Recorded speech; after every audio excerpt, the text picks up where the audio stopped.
5, 6, 7, 8. Revival. Let's talk about Shall the revival. We revive Let's it? revive the revival of Gilmore Girls. Honestly, people would love that. Okay, here we go.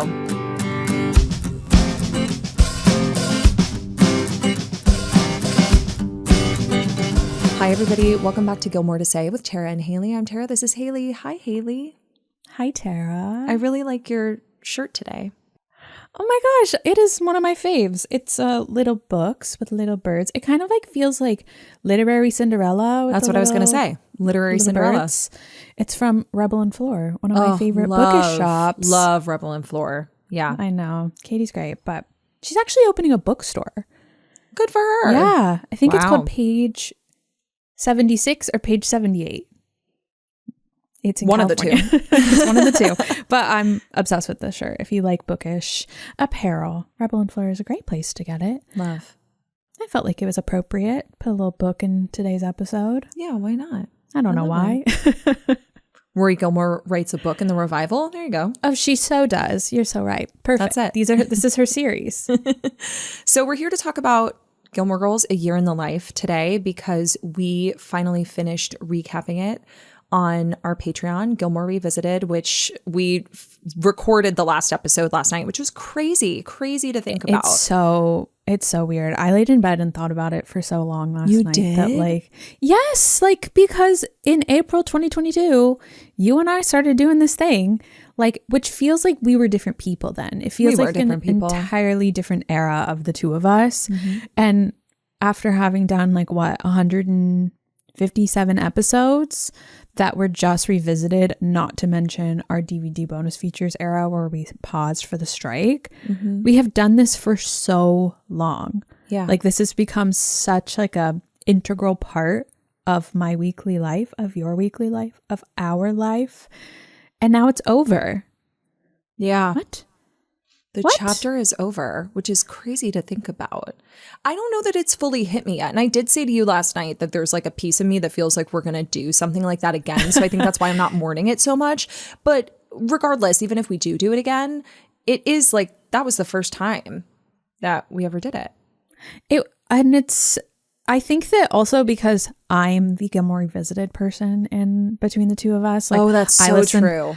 I listen to all the Patreon episodes, and so with you, once you record it, it's done. It's gone. That's true. It is done. It flies away. It leaves my mind, and I never ever think about it again. Yeah. Whereas every week, I record it, and then I listen to the episode from, I guess, 2 weeks prior.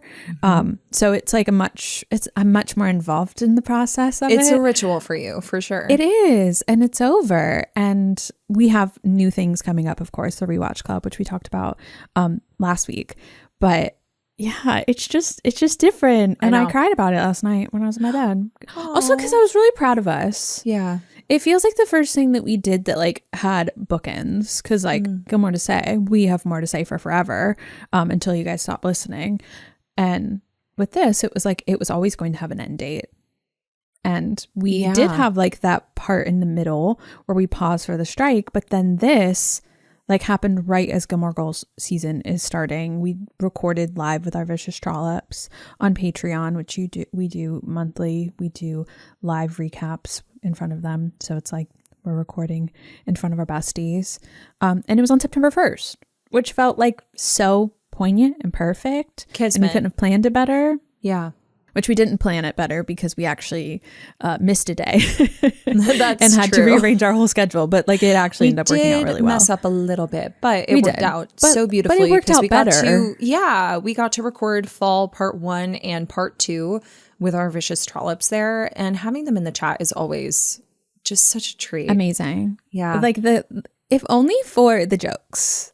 They are silly, funny. They're silly Trollops. Silly geese. Silly gooses. Yeah. Yeah. A gaggle of silly geese. A gaggle of silly geese. If you were there. If you were there, you get it. You know. So it's been a lot of fun. And that fun will continue in a very different way. But I actually think it's going to be more fun, if I'm being honest. I agree. The Rewatch Club is different. With Revisited, we were picking this apart, pulling it to the bone. Yeah. Whereas with Rewatch Club, everything's a 10 out of 10. Yeah. We are having the time of our lives. We love the show so much. And we loved it doing Gilmore Revisited. Oh, adored it. We had a lot to say. It gave us a lot of opportunity to pick it apart. Subsequently, with the rewatch club, there's no time to pick it apart. I'm just watching. I'm enjoying. We're vibing. Yeah, we are vibing. And it's just so fun to watch the show with you and to have like a little DVD commentary, if you will. And I'm very excited for the day we get to do it live with our Vicious Trollops, because we're going to continue to have a live episode every month with them, both for a VTO live, which is an exclusive just Q&A and fun chatty, yeah. but also to do a live recording. And man, that's going to be fun. It's just a different way to watch the show. And I'm so glad that, that the unfortunate strike, the timing did shake out. I remember us feeling like it was really hard at the time. And it ended up being a really good thing in hindsight. So that's fun. Yeah. Lots to debrief on when we do our kind of postseason Patreon episodes leading up to the rewatch club. So I'm excited to reminisce. But all I can think of is like post game conference, like a press conference. I know. Like we've got microphones, everyone's asking us questions. Yeah. Gatorade's been poured over our head. We're like patting our foreheads with towels. Our makeup's running, not because we're crying, but also because we're crying. Yeah.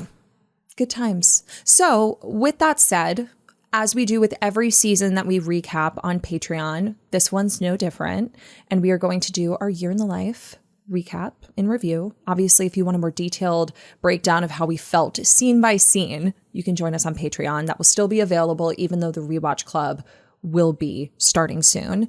You can still get all of our seasons of Gilmore revisited on Patreon. Spoiler full. Also, but I don't know what you're doing here if you don't know what the show's about. That's true. How'd you end up here? Hey, we don't know. It's probably my grandmommy. That's true. That's true. Yeah. But before we get into it, we do have a really exciting fall merch announcement that we've just been dying to share with you. So as y'all know, we re-released... Dying to send to you? Yeah, it's true. As y'all know, we re-released the Fall Gazebo and the Fall Essentials earlier this month, but we had a new fall girl enter the chat. A new hot bombshell. What is it? A new bombshell. A hot new bombshell enters the villa. And it is the Fall Stamps collection. We know you guys really loved our Sending All Our Love collection. The stamps design version. Genuinely, Haley and I dreamt up in a day. Emily Kelly, who designed it in a day. And it is one of our favorite designs to date. And then it got lost in the postal system. Yeah. Which is amazing. Oh my God. That was crazy. That was so crazy. Our stamps collection, which a lot of people thought we were dropping stamps, like stamps genuine to put on your mail. Stamps. Yeah. Nope. It's just a design that has stamps. Yeah. But now they're autumnal. Now they're autumnal because we couldn't not make them autumnal. So that is going to be available next week. We've teased the design on our Instagram, so you can go to our Instagram page and see what it looks like. It's so cute, and it looks so good on a can-shaped glass. Oh my God. Oh, she's adorable on a can-shaped so glass. Cute. I can't wait. I'm probably going to wear my Fall Stamps tee next week for How to Have a Gilmore Girls Fall episode. Of course. You have to. I'll wear mine too. And it's in some wonderful colors. We really love the colors. Yeah, we have some new colors that we've fallen in love with. The sweatshirt, particularly the chocolate. Dark chocolate. Love her. She's a new girl. We have not had a brown sweatshirt, but like you have to do like that Lorelai Gilmore autumnal brown. Yeah. And she looks quite good. But I like what we did with the stamps. Some of them are the same. We had to leave the Jeep, of course, but the book has gotten a new title. We've got Rory's backpack in there, the sweater, no more ice cream. We've got pancakes. It's just a little fall refresh for our summer stamps. To get you in the mood. I love it. That's actually what I based my manicure on, was the fall stamps. Yes. And it was so funny because Rosie, your nail tech, posted the image, like the design inspo. I know. You were like, hi, I'm so sorry. Oh, you need hi, to take I'm that sorry. Down. I love you so much, but please. Poor thing. She was also the one that pointed out, because I was telling her about the Lala's, because of course in both the summer and the fall version there's a Lala stamp, of course, for the Gilmore Girls Lala's, and she asked what that meant. And I explained to her that it kind of takes us between scenes, it kind of like plays in the background, and she was like in Hannah Montana. And I was like, oh, yeah, like, absolutely. That's so and I've never funny. had anyone say that before. And I was like, wow. Oh, wow, you're right. Yeah. Gilmore Girls, Hannah Montana, very similar audience, really. Honestly, I get it. But yeah. And very similar. We mentioned this last night on Patreon when we were recording, but Emily Osment, who played Lily on the show, liked one of our posts on Instagram the other day. And I was like, hi, Emily. what are you doing here? What are you doing here, Lily? And then I kept loved singing Best of Both Worlds, and I just couldn't get it out of my head. And then it was stuck in Brad's head. Out front. Yeah, I kept singing. Hottest styles, every shoe, every color. Brett was like, stop it. It's stuck in my head. It's so good. It's so catchy. Of course, we can go a whole episode without singing. Anyway, the fall stamps will be available next week. We're so excited for you guys to see it. Again, if you want to see a little preview, it's on our Instagram, and we can't wait to send you all of our autumnal love. Of course. But in the penultimate episode leading up to fall, we're here to talk about yes, a year in the life. In the words of Finn. In the words of Finn, penultimate, which does not mean the ultimate. super ultimate. Is that what he thinks it is? So funny. Yeah. So we're going to break this down kind of similarly to how we do for a lot of the episodes. Characters we meet, who the star of the season was, what our favorite and least favorite storylines were, but we're also giving you some kind of like the kind of roundup of how we feel now that we've officially made our way through the series about the series as a whole and where all of the seasons fall in our rankings. In our rankings. We did in our rankings episode, which was like 3.5 years ago. It was like kind of around the time that this started. Yeah, which is crazy. Yeah. So let's start with the star of the season. I have a feeling you and I have the same star. We have the same star. She's a shining star. There is no one else that could be the star of the revival. I'm sorry to everyone else, but it is Miss Emily Gilmore. Emily Gilmore, no further questions. No one shines as clearly as she does. No one has a better arc. And it's interesting because she was the only arc that was kind of like forced upon the show because of the circumstances of life, because of course, rest in peace, Ed Herman, that he could not be in it, and you can't just explain him away. That like he, like I said in our recap of Fall Part 2, that like you can't just be like, okay, well he's on a work trip, he's not here. Like you have to first honor the character that I was going to say, honor the actor, and really like make his space for this person who is so beloved in the show and by the cast and creative. Like you have to make space for him when he's not there. Yeah. And so of course he was. Why am I going to cry? Not going to be with us. Oh my God. I did make myself cry with that. Yeah. But there's like, you can't just explain it away. You have to put it into the plot. But the way that it was done was excellent, both in its like humor and kind of turning it on its head to not be so funny. Cause like we of course have like Emily and Lorelai fighting. We have Emily finding no joy in everything because she's doing Marie Kondo, which is funny. But then you turn it around and it's like, oh, there's no joy in her life because she lost her husband. She lost her person. And by the end of it, she's selling her house because there wasn't ever any joy in anything that she had. It was in the people in her life. And she's now realizing this. I don't think it's too late, but it's much later than she probably would have liked. That it took a big happening for her to cut out all the stuff and the bullshit in her life, if you will. Mm-hmm. And I just think that on its own, on like Emily's storyline on her own, do I understand why she's now doing whale museum theatrics? No. I don't. But do I love it for her? Absolutely. Yeah. Like the fact that she found a maid who finally can like really truly take care of her and that she loves in return. Gorgeous. Yeah. Just everything about it. No notes. Love. You know, watching Hope she found a new therapist. Yeah, absolutely. Because Claudia's not it. Claudia needs a therapist. I'm so sorry to carry most therapists need a therapist. Yeah, most people do. But like she's still a human. Claudia, girl. Claudia. I don't think Claudia wants to be a therapist. I think she wants to be so. Kinky Boots. She wants to be Kinky Boots or Kinky Single Boot. Yeah, I'm sure she would one settle. of the boots. Yeah. No, but watching Fall Part 2 last night, I said this to our listeners. I feel like I'm kind of giving away one of the superlatives we're offering at the end of the episode, but that was my favorite. Fall Part 2 it really captures the story arc of everybody, I think. Everybody that we care about in the show. Yeah. It was perfect.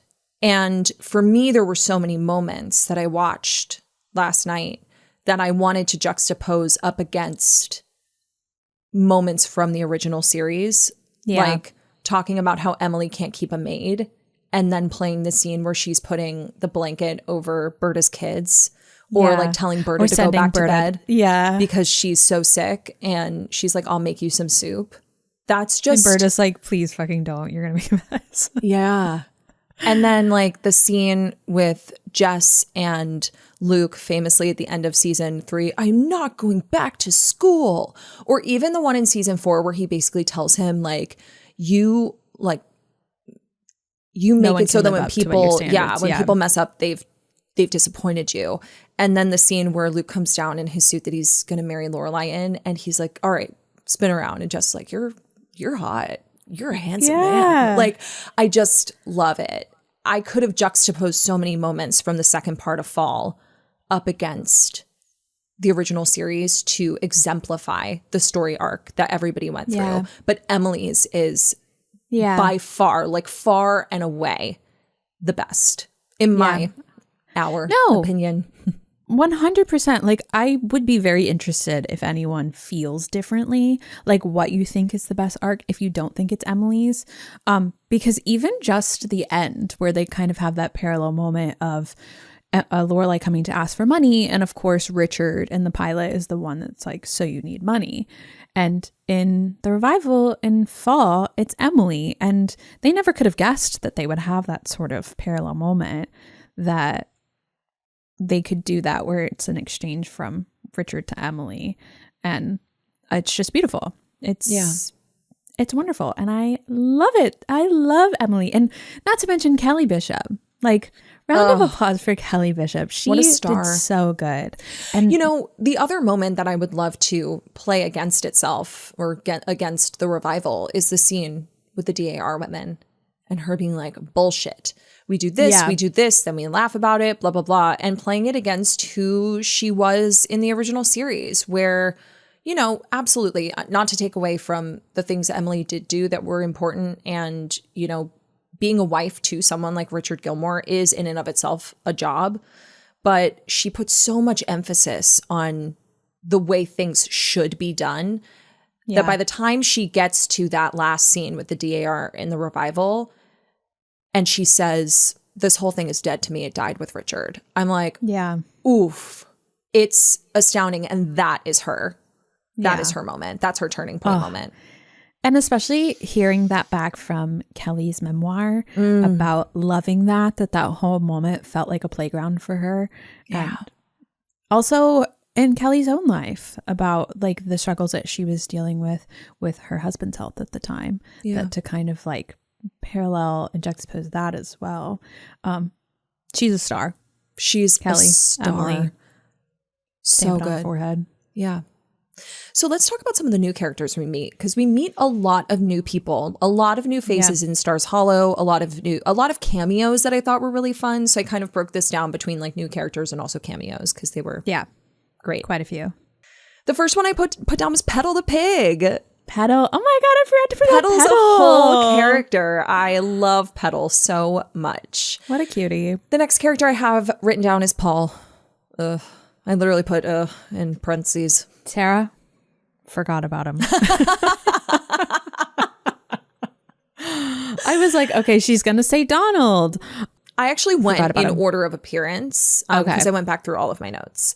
So then I have cameos by Roy Choi and Rachel Ray. Yes. Berta, who is a new character, and her whole family. Jack Smith. Jack Smith. Naomi Shropshire. Mm-hmm. We have a cameo from, this is her real name in real life, Mara Casey, and she plays one of the women who asks Luke, who what the Wi-Fi password is. And she's also the mom of one of the 30-something gang. Yeah. She is actually the casting director for Gilmore Girls. So I thought that was a really fun cameo. Yeah. I believe she is one of the people that was listed as being in the Gilmore Girls documentary, which I'm really excited about. Oh, that's great. That's amazing because thank you. Thank you, Mara Casey. Yeah. Thank you. Louise Goffin, who is Carole King's daughter and sings on the theme song with her as the town troubadour's sister. I put Stephen Kwan ? Because we meet them as like babies? Actual kids, kind of. It's a little bit of a question mark. Yeah. Claudia the therapist. Of course. Sandy from Sandy Says, who, well, Claudia the therapist is played by Carrie Butler, for those of you who may not be familiar with the Broadway scene. She's like a huge Broadway actress, as is Sutton Foster and Christian Borle later in the revival. But I said this when we recorded, Carrie Butler had a chokehold on me during my teenage years. I was obsessed with Carrie Butler. So to see her in Gilmore Girls was like huge. And I know she's a huge Gilmore Girls fan, so that made me happy. Sandy from Sandy Says, and the actress who played Sandy was also in Bunheads, so we love that. There's a lot of Bunheads crossover. A lot of Bunheads in here. Mr. Kim, who we don't really meet, but... Yeah. I put him down. Like we see him. We see him. But speaking of people that we like see and don't hear from, characters we hear about and don't see are Odette and Frederick, Michelle's husband. Because we never meet Michelle's husband. Yeah, I would have liked to have gotten a little Frederick sighting because he seems even more particular than Michelle is, if that is possible. I know. I would have loved to have seen him. How would you have felt about getting an Odette sighting? I literally was going to say, I'm so glad we didn't see Odette. I'm so glad that I couldn't put a woman's face to this horror that is occurring. In your mind, what does she look like? Beautiful. Stunning. She's just stunning. In my mind, she's Kate Bosworth. Don't know why. She has dark hair in my mind. Ooh, okay. She's like a stunning, she's very tall, but she can't be too tall because Matt Degree is not that tall. But I just imagine her to be like truly just like effortlessly beautiful French woman who just gorgeous. And I don't know. See, this is where everyone's always like, oh, like they had an arrangement, blah, blah, blah, blah, blah, blah, blah. Did they? We don't know. It is never brought up.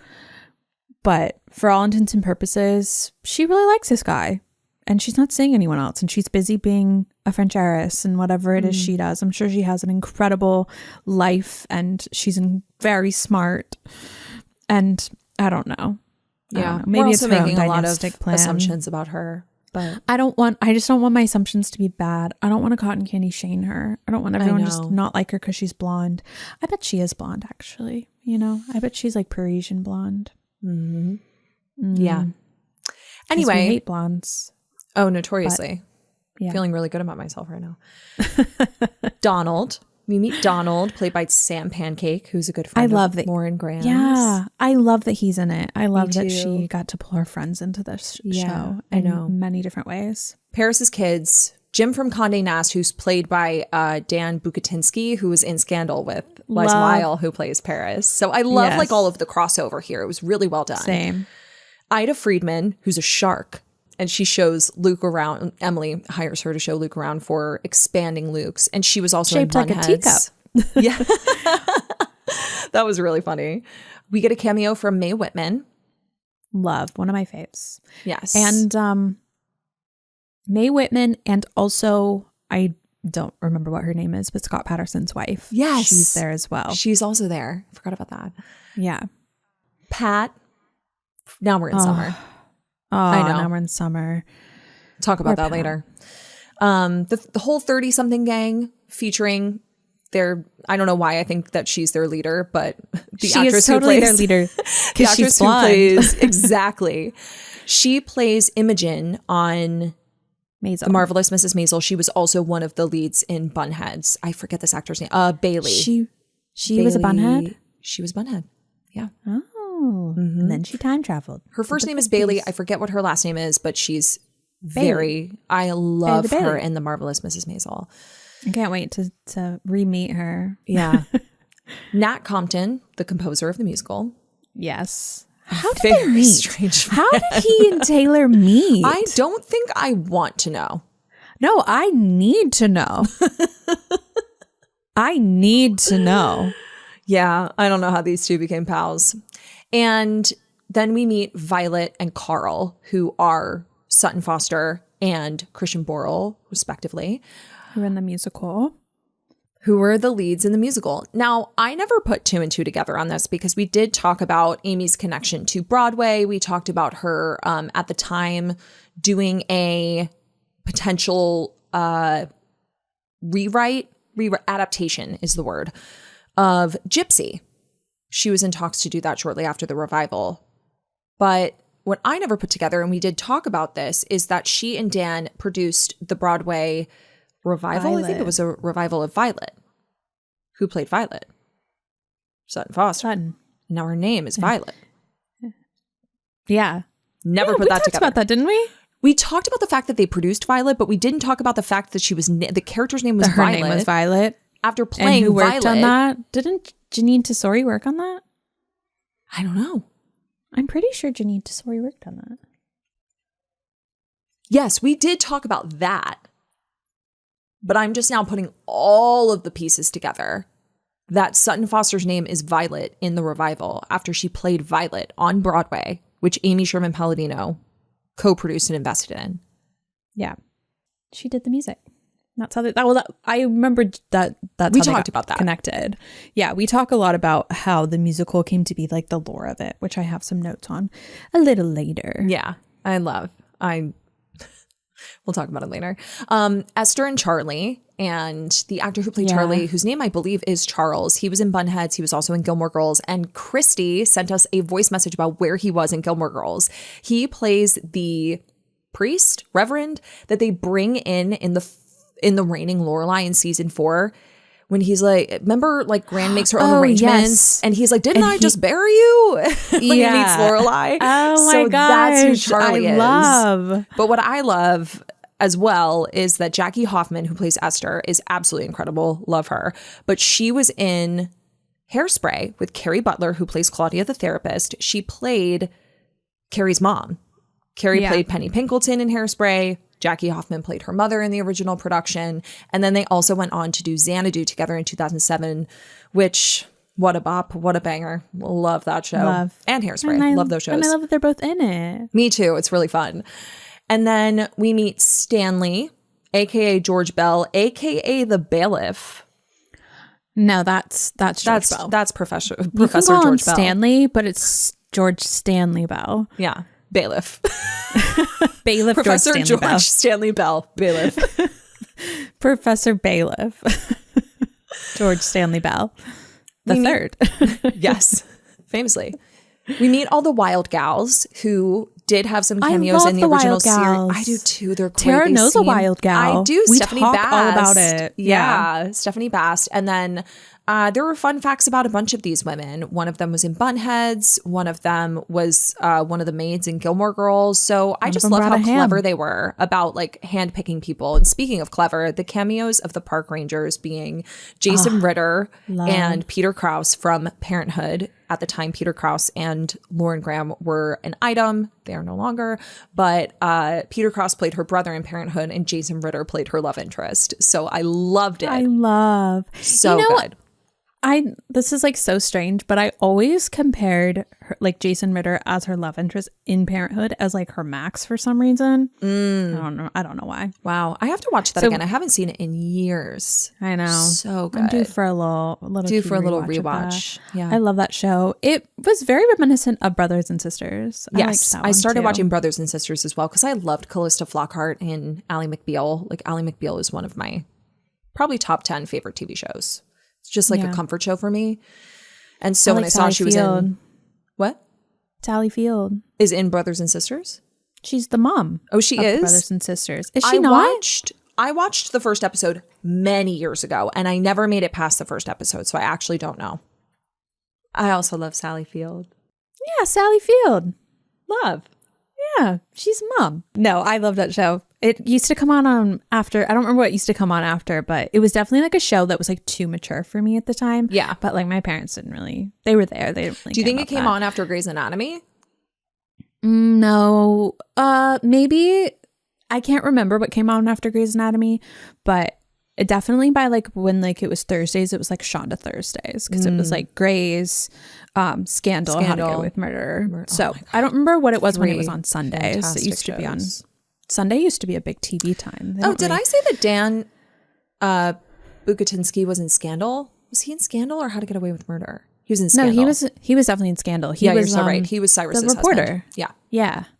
So right. The Shonda crossover is whew, I know. crazy. I love because then Shonda. Liza Weil goes on to play like a main character in How to Get Away with Murder, but she was in the first handful of episodes of Scandal. Yeah, a side character. Yeah. A side character to the president. In more ways than one. Anyway, I wrote down Molly Daniel because that character really made me laugh. Just the way that Michelle reacted to her. Truly one of the best lines of the entire revival is, "Your name's Molly. Why?" And it's like, oh my God, no one can so deliver it good. like he does. It's like so Michelle, like Yannick, chef's kiss. love. So good. And then the nuns. I wrote the nuns. The nuns. And that's all I wrote. Did I miss anybody? The only one that like we didn't get to see in the same vein as Odette and Frederick was Kiefer Sutherland. I almost wrote him down. Like what a wild miss. introduction. Yeah, they really should have gotten him. Maybe they were supposed to have him.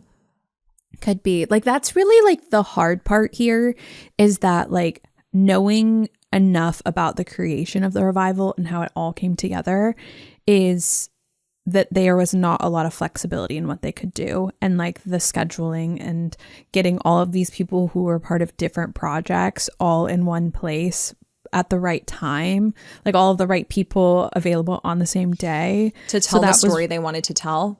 Yeah. So that was guiding a lot of like who could be in it. So like I do forgive them for that. And I do wish they had more time to really build out what they could have with various people's availability. Because the next section that we have is characters we missed that we wished could have been in the revival. And I know that I know that Suki was, but like whenever I think about like the timing and like the asks and whatnot, I really do wish Suki could have been in it more. Me too. Because like, so it goes that she wasn't asked. Like Melissa said that she didn't know about it when it first was announced. From the other side, it was scheduling. So maybe it never like made it down to her from like her management. That's what agents. I was thinking is that like, we've had our fair share of reaching out to agents, managers, representation to, you know, get certain people on the podcast. And we sometimes wonder if it ever makes it to them, you know? Yeah. If there is kind of a first line of defense, especially with someone as famous as Melissa McCarthy is and was, that I don't know if her representation was like, now she's and she was famously absent from ATX. Yes. So it's like she wasn't there when the ideas were a brewing. And she was so famous at that time. Like she was doing everything. So I wonder if it was like we won't even get her. We tried. Her agents said that she wasn't available. And when it came to her, she was like, I don't even know anything about this. So I don't know. I don't know what happened. He said, she said, or really she said, she said. Yeah. So I don't know, but I do wish that we could have had more of her because I think that was the only real, I was about to think that was the only real thing I didn't like about the revival. That's so not true. It's unfortunately not true. I don't know why I'd say that, but that is something I really missed is like, I felt like the talking her away because that was someone you could talk away, you know, in the same way that you couldn't do for Richard. You could explain away where she's at, but I didn't really like the explanation. Especially after watching the series in its entirety, the way that we did on Patreon, we were really disappointed in some of the ways that Suki shifted her character in the Amy Sherman Palladino universe in season 6. We felt like Suki was being a little weird. And then especially in season 7, we were like, Suki really does set the tone for the Dragonfly Inn and the dynamic. And she is really the ear and the shoulder for Lorelai and the words of wisdom, the kind of reality dose that she needs sometimes when she doesn't have it, whether that's Suki honesty hour. Yeah. Whether that's with Luke, you know, if she's in conflict or turmoil with Luke or with Rory or her parents, Suki is always there. She's a fixture. And so to not have one of the pillars, and of course, like you said, it's very different when the circumstances outside of the narrative, like Ed's passing, play a role in that. But that wasn't what happened here. No. And I just feel like Suki her magic was sorely missed. Yeah. And it's really hard to like combat a storyline that has to stay fixed, like Lorelai grieving her father, and like not have her best friend available, because you're telling me Suki wouldn't be there. Like if we're in the narrative, if we're living in the world, Suki would be there. She would 100% come back. And like all I could think about is Lorelai being like, I'm going to do wild in the kitchen of the Dragonfly, and Suki being like, okay. Why? Let's have a seat. Let's talk. Yeah. Do you need some sugar? Yeah. I will say that like if they were able to bring her back for something, the fact that they had her baking her a bunch of different wedding cakes.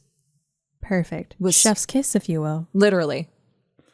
And we can talk about that scene in a little bit. But yes, though she was there, we missed her. Yeah. I missed Liz and TJ. I would have loved a TJ cameo. Yes. And I know that I think that the circumstances are that TJ is not acting anymore. Yeah, the actor, Michael DeLuise, I don't think he's acting anymore. Yeah, which is a shame. Bummer, because I love that man. But I would have loved to see Liz. Yeah. I heard Kathleen said she wasn't asked. Yeah. Just a big bummer, because they talk about her all the time. Every time Jess is there, he mentions Liz. Absolutely. Yeah. I love that he doesn't really call her mom. He calls her Liz. Liz. Yeah, that feels right. I've said this before. I will say it again. I missed a lot of the Chilton crew. I wish that we could have gotten a Max Medina cameo, a Madeline and Louise cameo, Brad Langford, the real Tristan. I like that they were able to get Emily Burgle, who plays Francie. Yeah. I have more to say about that scene later, but and Headmaster Charleston. And of course, Headmaster Charleston. I loved the Chilton scene. I think that more could have been done with it if those people had been willing, able, and available. Because I think similarly, Louise, who was played by Teal Redmond, did I get that right? You did. Louise is blonde. Yeah. Look at me. Oh Look at you. I've grown You've come so much. far. I believe she's not acting anymore either. Correct. But you know who's there? Madeline. Put Madeline and Liz together. Absolutely. And, it's clear that they're still in touch with Scott Cohen. He obviously does a lot of Gilmore Girls stuff as well. So I wonder what he was doing at the time, because he does have a cameo in The Marvelous Mrs. Maisel. So he must have been clearly busy. still in touch. Brad Langford, Adam Wiley. I'd love to have him on the podcast one day. Yeah. I just think they would have been there. And Shelley Cole, who plays Madeline, she also does FanFest. So I know she probably would have been, I think she would have done it. I don't know. I don't know the circumstances of how they decided to do it. But I think that if we had like filled out the Chilton part of it a little bit more with these people. I mean, I loved the Chilton. I love going back to Chilton. I do too. I just thought like the alumni day. If it's alumni day, you think you're about to get like an inundation of like all of these people like are just going to be wandering the halls. You're like, oh my God, that's Henry. That's Brad Langford. There's Madeline Louise. Like you just think you're going to see all these people. I also would have totally believed if like, I know that we had fake Tristan. I would have totally believed a fake Louise. That like she looks so different because she's had tons of work done. I would 1000 believe that over I would believe fake Tristan. That's so real. Like she's had so much work. They're like, Louise? Mm-hmm. She has a new face. Like if anyone's going to have a new face. That would be hilarious. But I would have loved the other thing that I would have loved to see, and I know we got the juxtaposition of Rory like talking to the class and like how tender she was and how intentional she was and how Headmaster Charleston is like looking at her. And we also talked about how we would have loved for Max to be in the room kind of admiring the ways that she's grown. Like it would have been Max's class. Yeah. And then we get that up against Paris, who's just a trip and a treat. Hilarious. But it would have been really cool to kind of bounce between not just the two of them, but also like Brad Langford and his bum bums and him talking about working on Broadway. And then like Madeline and Louise being like, so how many of you have made out with a boy? Like, you know what I mean? Like, I just think it would have been really fun to like see everybody kind of talk to the class and like the reactions from Headmaster Charleston and Max Medina, like horrified. Yeah. You know, these are the boys from Madeline Louise's class. Exactly. So I just, because Chilton, especially as we're rewatching season 1, is such, I mean, it's filled with it's so dense, right? And yeah. I think I would have really loved to see those characters come back. Me too. So those are the ones that I missed. Gotta say it.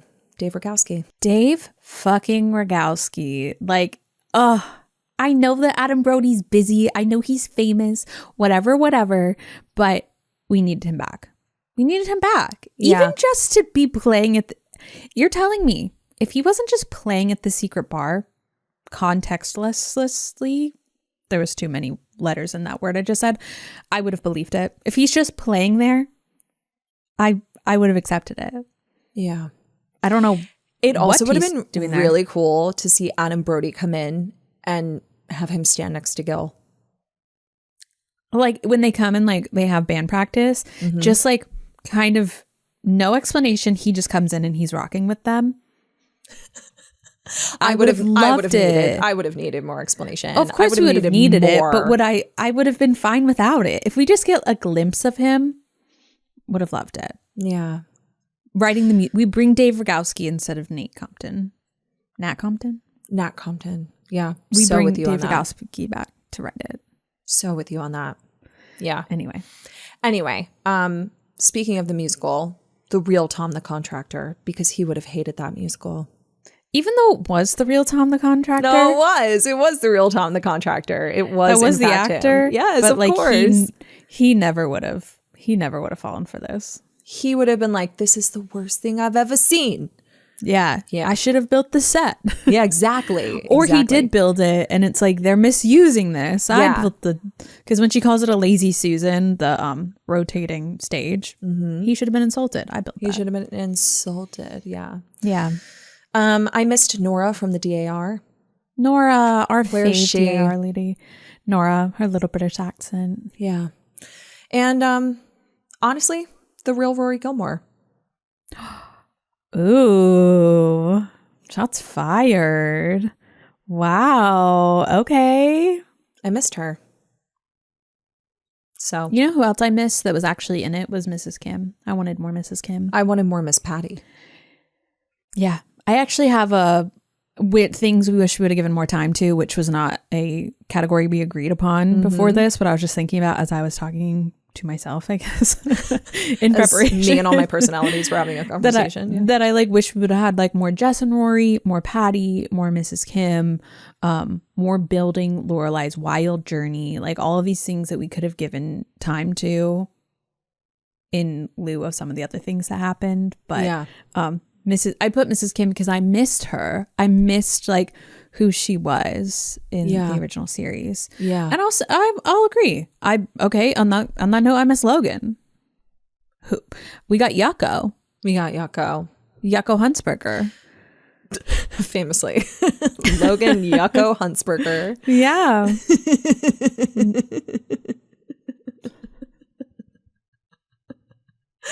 That was really funny. That was for the YouTube girlies. Was there anybody else that you missed besides those?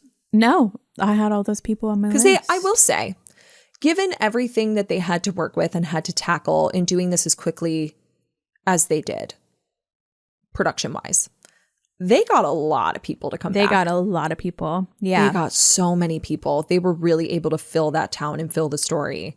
Yeah, I agree. Yeah. It was really good. Like I applaud everything they did, but what are we here to do but to explain how we would have liked more? Yeah, of course. Absolutely. So let's talk about best first appearance. The first appearance of Mitchum Huntsberger, no notes. I know, you really liked that. I loved it because it was an absolute rude, unexpected jump scare. Yeah. They're just having lunch, Mitchum bangs a chair down, and you're like, whoa.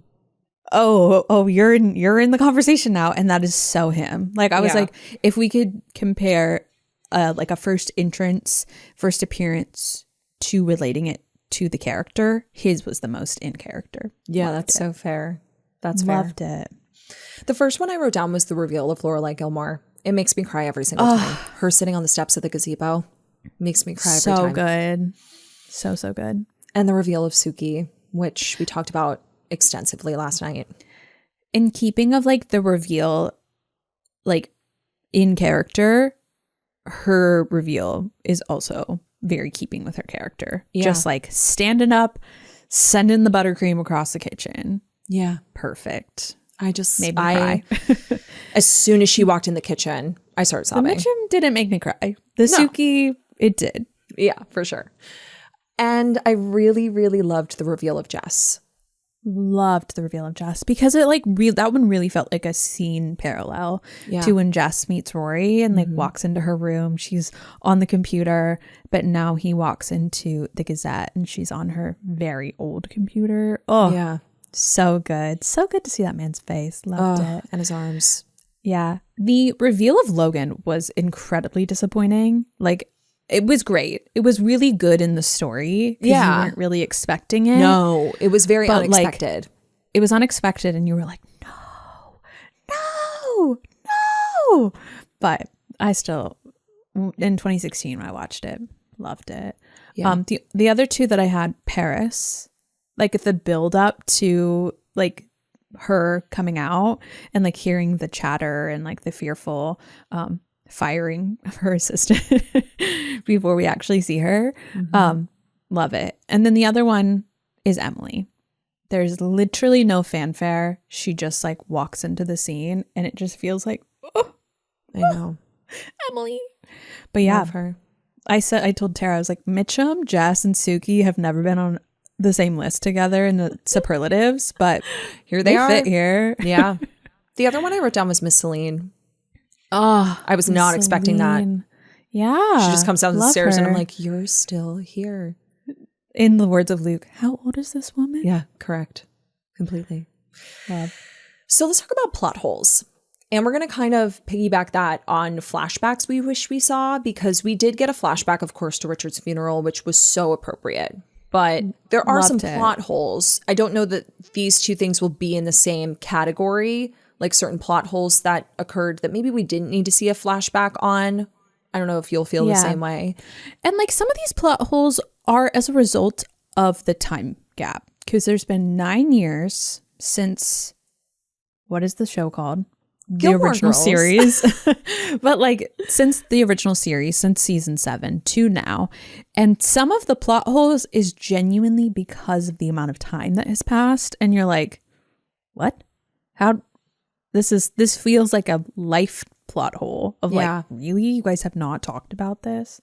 Yeah. So. And for me, it's why are Luke and Lorelai within the narrative? I know why they're like, from Amy Sherman Palladino's mind, I know why they're not married. But why within the narrative are they not married? She wanted us to see them get married. She knew that we would want to see them get married. So I get it. I mean, can I be honest? I don't know that I needed to see them get married. I would have accepted that they had gotten married. And maybe we would have gotten like a little montage of like photos from their wedding on the mantle or something like that. I didn't need to see it.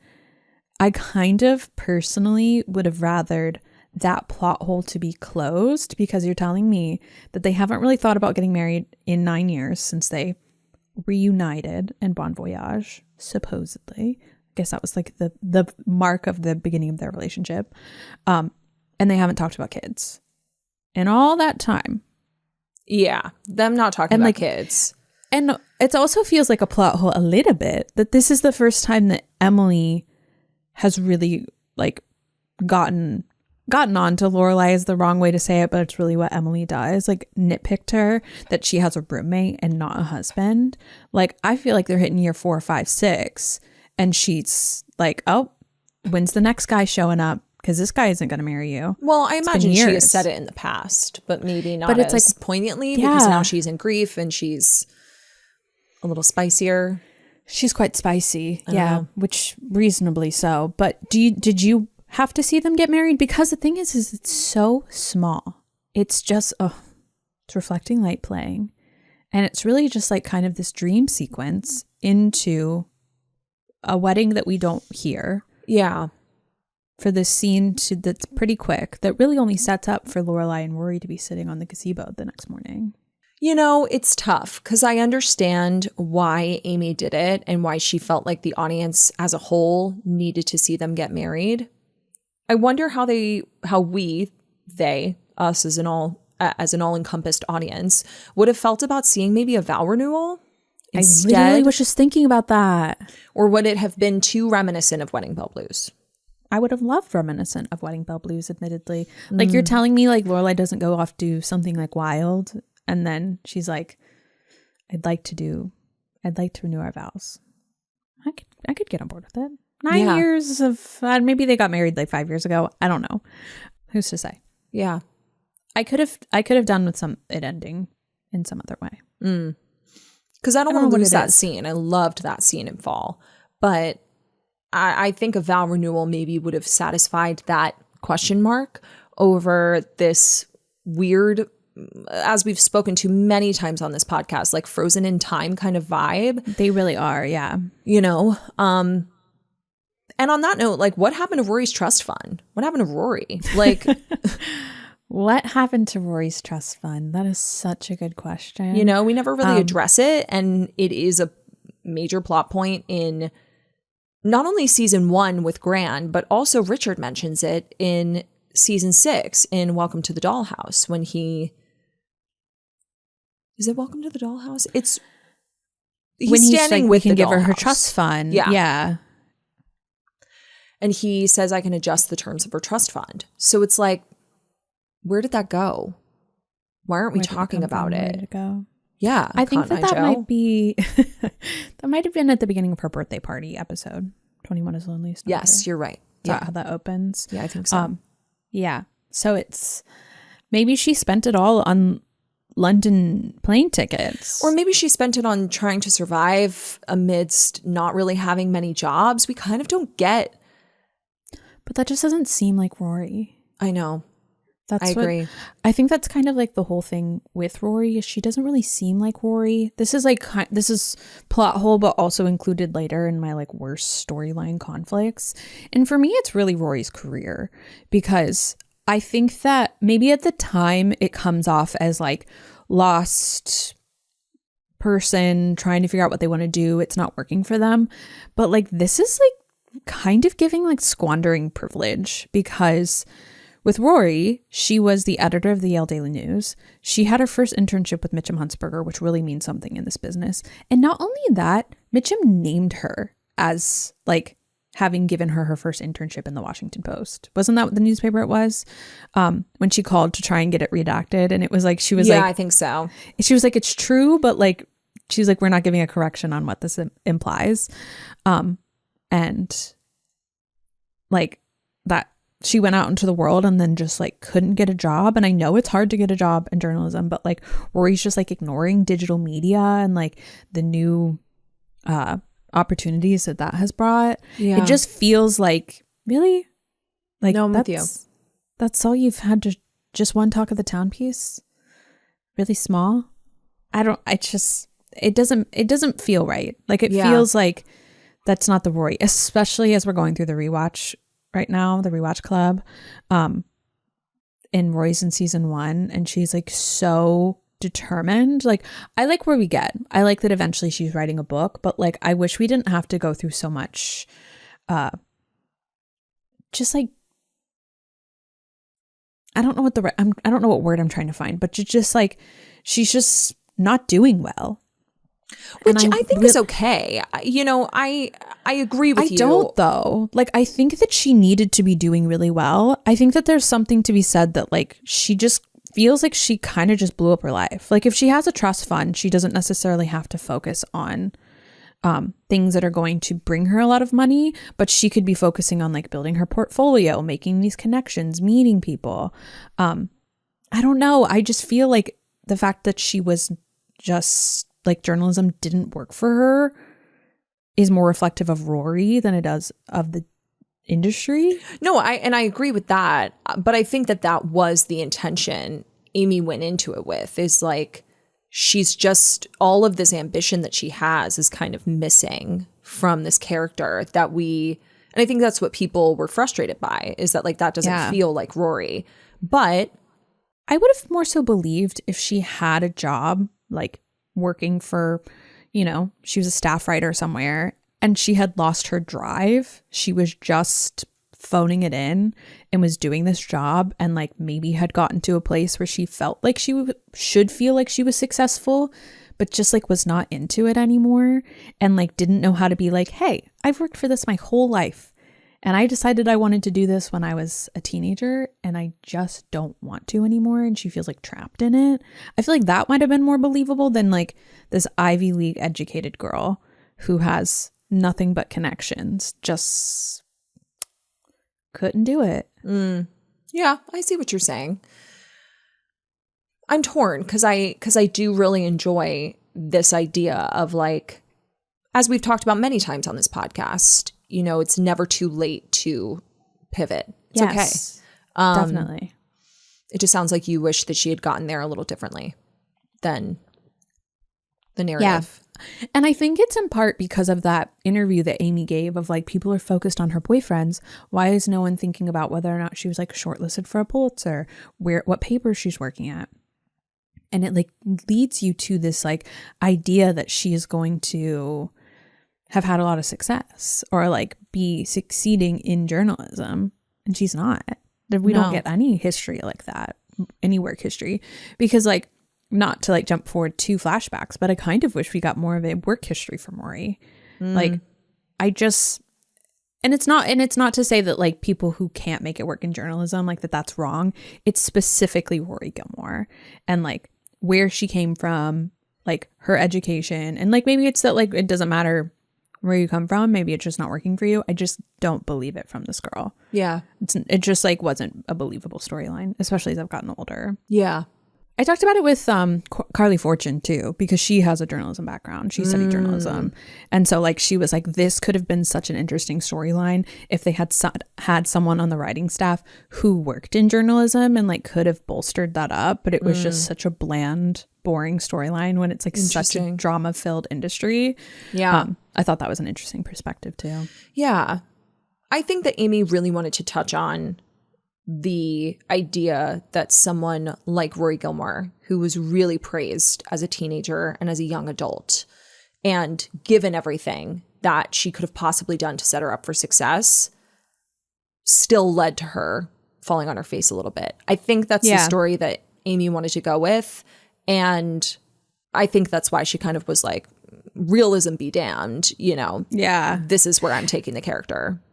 And it's hard too, because it's like with Rory, we don't really get that like redemption feeling of her, like feeling from her in regards to what she's going to do career wise until Fall Part 2, it feels like, because that's when she actually writes the Gilmore Girls.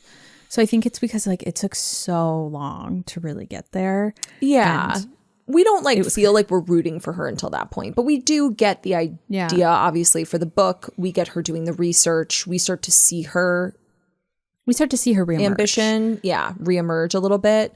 And I really do like, again, not to jump the gun, but I really, really do like her new position at the Stars Hollow Gazette.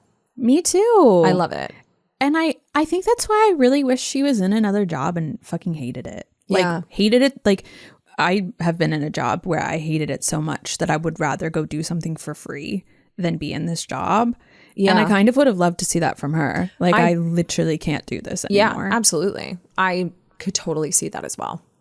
So it's kind of like a plot hole, kind of like a worst No, it is. Storyline. And I think that like Rory as a whole does provide a lot of plot holes within the narrative. Mostly, what is her relationship with Logan and how did they reconnect?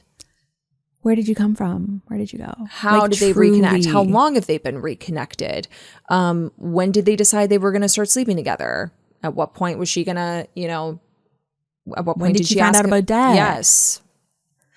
Was her dad always in the picture? Like, yeah, did she how come long later? have they been together? Yeah.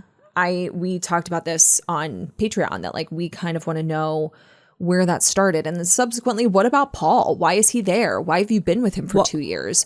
Why is Who he is there? he? Where did you meet him? I have so many questions that are just kind of unexplained. So those were really the only ones I wrote down. Everything was really like Lorelai and Luke and their relationship, and also this whole conversation between the two of them at the end of summer where he's like, this was your arrangement. I hated him. You in that set up our moment lives so much. That's you like set up literally our the lives. worst he's ever been. I hated it more than when he was yelling at her in the street. It was really season bad. 7. Yeah, because at least then you know it's coming from a place of pain and anger. This is your partner. You guys have been together for 9 years. More than. Collectively, more than a decade. But like at this point in this version of it. And you've been friends for longer. How dare you talk to her like this and blame her for your shortcomings? Blame her for you not talking to her. Oh, we got mad at him. We got mad at him. So that I really needed, like him talking about how she made this, like set up their agreement between the two of them. And like, you set up our lives. I need more context there. Because what the fuck are you talking about? Because she also was like, what the fuck are you talking about? So that's what I had. It really is just as it relates to Rory and Lorelai, the two main characters. But like giving just more context to it, that it really just feels like it was affected by those 9 years feeling paused. And I really wish we would have just gotten more context for the 9 years. Maybe in flashback scenes. I think I could have done a little bit of like, what was Jess doing? Oh yeah, I would love that. Want him to make more time for Jess. Like, I haven't seen you in 4 years. Yeah, and I want to know what that is. What is their relationship? Are they like, you kind of get it from the context of their dialogue and the familiarity. A little bit of exposition there. It's kind of the same way she talks to Dean. So I'm like, are you just in touch with all of your ex-boyfriends? I think you might be. You're in touch with all of your ex-boyfriends, but you cannot text back your current one. Right? Weird. Right. Crazy. Also, when I went, that was a flashback. We were going back in time. Oh, thank you. It's like, I made that sound and then didn't give any context to why I made that sound. So love it. I feel like I need to say. Are there any flashbacks that you really needed to see? Because here's what I'll preface this with. I would maybe have taken a flashback of Lorelai and Logan reconnecting. I'm sorry, Rory and Logan reconnecting. Oh, I was like, okay, cool, interesting. Tara's thinking outside the box. No, I guess it is Lorelai. It is. She's a Lorelai. She is technically Lorelai. Rory and Logan reconnecting. But outside of that, I really did love that the flashback to Richard's funeral existed on its own. Yeah. I could go either way. There were various points throughout. Some of them I don't remember. That one I specifically remember needing to see Rory in her red dress. Disappointing. Overall. When I was like, this Anthropologie dress, a lot of people were like, wait, why do you hate Anthropologie? I don't. It was this red Anthropologie dress that I didn't like. Just this one specifically. Like, this was her lucky dress. But this is the lucky dress that she was wearing when she reconnected with Logan. And I want to see it. It's giving Emily showing up to Richard's fraternity or wherever he was in her blue dress, which like Rory needed to be in a blue dress. Come on. We're saying this girl, I know, like, red? that's not in her color season at all. No. So, but it was the dress she was wearing when she saw Logan. I wanted to see it. Did I need to see it? No. But did I need to see it? Yes. I could have also done with like if they had done one flashback per season, like per episode. If the winter flashback, a flashback per person, like per Gilmore Girl. Like, obviously the Richard flashback is for everyone. Yeah. Like, it's all the Gilmore Girls, but it really is Emily. Yeah. No, I'm with you. And I would have accepted a Lorelai and Luke, or maybe just couples, like Emily and Richard. The flashback is to his funeral. Just saying that made me want to cry. Yeah. And then Lorelai and Luke, and then Rory and Logan. Like, I would have accepted a little blast in the past from everyone. Yeah, totally. Or even seasonally. Like winter, we get a flashback to a previous winter. In spring, we get a flashback to a previous spring. That's what I mean. Like, I think I would have taken that once a season. Like spring 5 years ago, spring 6 years ago, summer 7 years ago, summer 2 years ago. Yeah. Because then they like randomly, like famously, if you guys have been with us on Patreon, there's one thing that makes no sense on Gilmore Girls, and it's a timeline. They have no idea that we were going to 25 years later try and put this timeline together. Yep. Time doesn't really exist in Stars Hollow or on this show. Mm-mm. And then all of a sudden they toss in a 1 week later for us. I know. In the middle of the revival. And you're like, whoa. And you couldn't have given us a flashback? Another one? Yeah. Crazy. Anyway. That was weird. Yeah. But yeah, I think that either more context or more flashbacks would have helped some of this. I accept that that was the only flashback, the funeral one, but I would have wanted more. And if they weren't going to, more time for context, less time on other things that we'll talk about. I agree. Yeah. So on that topic, let's start with some of our favorite storylines, and then we can get into some of our storylines we could have cut. There's many. The first one I put was Jess. Of course it was Jess. Everything. His growth, Jess. His arms.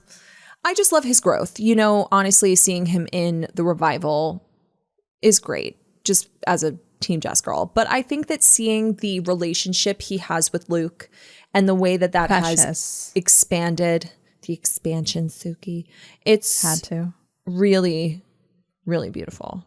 Like when he tosses his hat, when we see him through the window and he reconnects with Luke. Oh, cute. And them having their little talk. They never would have had a talk like that in the original series. So like seeing them together, it's cute. It's cute. And then, but also the thing I love about him as well in the revival is like, he's clearly changed a lot. Like whatever he's been doing, he's a workout regimen is part of it.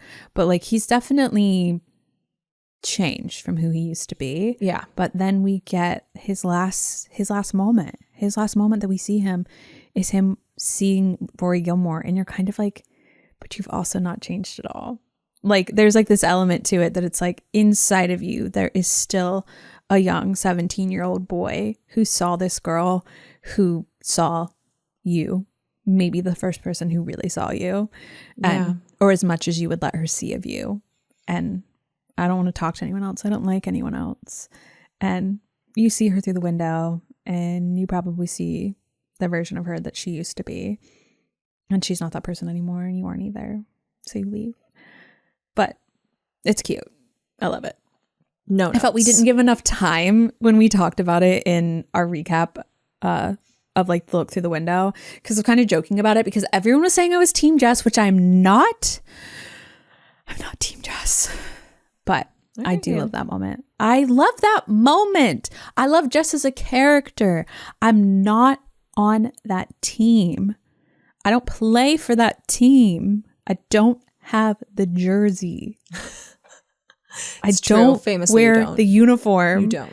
But I think I do love that, in your heart you wear the uniform a little bit. No, you don't know what goes on in my heart. That's inside of here. You don't get to come in. Oh, wow. You're locked out. Oh, I've been locked out. Tell everyone. Yeah, I think that Jess, just as a character, you know, second to Emily Gilmore, his arc is really pretty as well. Pretty. And it's very pretty. I mean, to be honest, Jess doesn't really have an arc in this. He has conversations with other people. He's kind of a device. Less about his arc in the revival itself, his overall arc, that where we kind of like land. We kind of like place him down, as I said with from Emily Nick and last Norris night. and Nancy to now. This. Yeah. Yeah. Whereas Emily's Love arc it. is beautiful on the whole, like within the scope of the whole series. And what makes her arc in A Year in the Life so beautiful is informed by what we saw of her in the original series. But she does obviously have more of an arc than Jess. He wasn't really there as much. Because I put it's her not as called one of my Mariano favorite Girls. So Mariano Men. Mariano Men. Thank you. Yeah. But Emily is the one I put next. Like her arc is beautiful. We talked about it a lot at the beginning of this episode, so I don't need to pick it apart, but it was great. Yeah. I put Berta and Berta loving Emily. I liked that a lot. Me too. I loved the fight between Lorelai and Emily in Winter. Yeah, was it good. literally the most vicious fight that could have happened? 100%. Short of drawing weapons, but honestly, the words were worse. But we'll cover everything that Lorelai could have said about Richard at this little after the funeral gathering where everyone is listening to music and saying nice things about him. We'll cover that in a Richard specific episode because there's so many things she could have said about this man. So many in that she also could have not said anything at all. Yeah, sometimes inside thoughts should stay inside. Sometimes you should just pretend you're asleep. Like, what was his name? Martin? Yeah, one of the Martin. two. And she should have stayed asleep with him. Yeah, just pretend you're asleep. It's not that hard. No. Just don't just don't open your eyes. Don't open your eyes. But we will talk about that. But the fight, I loved it. It was so mean, but between the two of them, no notes. Loved it. Yeah, I agree. I love the Gilmore Girls. I love that Rory's writing this book. I love I was like, well, you're good thing you host this podcast. I love that Rory knows where she wants to write at the end of the first part of fall. I just love it. I love the idea of her writing this book and that is where her journey is headed at the end of this. I do think, and I have always said this, I am disappointed that it came from Jess and that the idea did not come from her. But it is very Jess of Jess to inspire her to do something, whether it's yelling at her to get back to Yale. I do wish it would have been something that she had decided on her own. Well, I also think we said that we wish that we had had a scene with Jess and Rory like running into each other before the scene at the Stars Hollow Gazette, because they come in really with rushed that one. They rushed it. And it's like there's a lot of familiarity there, and yes, maybe they keep in touch, but it was a little too much for him to just be like, you should write a book. Yeah. Do you want me to buy you some underwear? Yeah. You should write a book. Like, that's a big conversation. I think that he should have run into her maybe earlier and then came in. Seeds. Yeah. Similarly to, it would have been a really good parallel to Bella Leka's. Yeah. He sees her, they're chatting. He realizes, oh, she's lost. Can I see you again? They see each other again. Famously, we get the why did you drop out of Yale? And maybe this. Why don't you write a book? Exactly. Yeah. There you go. So I think that it could have been done similarly. But again, this is in a perfect world where Milo Ventimiglia, who we deduced that probably at that time he was at least filming This Is Us. If not in post-production, you know, maybe filming season 2, whatever. Something was happening. So it was probably tough, but you know, I agree that I would have liked to see a little bit more background and history there. But I did like that the idea came from him. She's feeling lost. I'm feeling really lost these days, you know, and I think she needs some direction. And they always bonded over books. I just wish it hadn't been so direct. Yeah. You should write a book. Should write a book about I kind you of and wish your it would. I wish that it would have been like kind of off the cuff of like, you could write a book about that. And it kind of like seeps into her mind of like, I'm going to write a book. Rather than like looking at her and being like, here's a to-do list. Write a book about you and your mom. A story only you can tell. And I'm like, that's it? Yeah. Okay. I'm with you. I totally hear where you're coming from. It really hit us over the head with it. But he has strong arms. So like hitting us over the head with that is really going to do some damage. So I get it. I get it. Yeah. I know that this is controversial, but I love in fall the little dreamscape of Mr. Toad's Wild Ride with the Life and Death Brigade. I really like it too. I love it. You know, I think it's so fun, and something that we talked about in both summer and fall is the way that they really implement whimsy into this era of Gilmore Girls in a way that we didn't quite get It was more rooted in realism. Magical realism. Yes. It was way more rooted in realism in the original series. But this is very dream sequence like. The musical is not the actual musical, but when Liza sings that, why did I call her Liza? Because that's her name in Younger. When Younger. When Violet sings that song and Lorelai, the spotlight, Never or Now, and the spotlight is on Lorelai, like that is very dream sequence like, and the Life and Death Brigade, very dream sequence like, the wedding, very dream sequence. Even Rory walking through the Gilmore's house when she's going to write. That like the echoes, like imagining them sitting there, the kind of like the lighting was like almost like spotlights. That was kind of whimsically done as well, like very different than what we had seen previously. Totally. But I know, like I have been calling him the loser yucko of the year, like in A Year in the Life, but I am going to cherry pick that right out because I love it. It is good. I love it. It is good. It's a really fun Are they sequence. bad dancers? Yes. Totally. Completely. But they're having a good time. I love it. And I think the scene was very well done. It was great. And I really loved it. And I love how we get into it when Logan's appearance. Like, and we decided, like, that's one of my favorite appearances that reveal is really good. We've already seen him, but like at that point, if I can add that. It's a really good reveal. I love it. I also, controversially, I have notes about the way that it was executed and shown to us, but I was absolutely tickled by the musical when we watched it. See, I actually think for me that straddles the line. It does. It does. Because it straddles. It's got one foot in, one foot out. It's got one foot on both sides because we talk a lot about the lore of the musical on Patreon in the recap. I think it was Summer Part 1. Yes. Because, of course, we broke it up into 8 parts. But Janine Tesori did the music. Carole King was involved because Janine was talking. This was an interview that she gave where she was talking about how she got a message from Dan Palladino of Carole King singing the hook of Love Revolution. And that is my favorite song. And like, that's just like kind of like an iconic series of events there, and it happened so fast. Like I think she was doing it on Sunday, gave it to them on Monday, and she's like used to like turning around really quick with like Broadway previews, that sort of thing, that the lore of it is really fun. And getting Sutton involved and Christian Borle and their own history that they have, their own lore.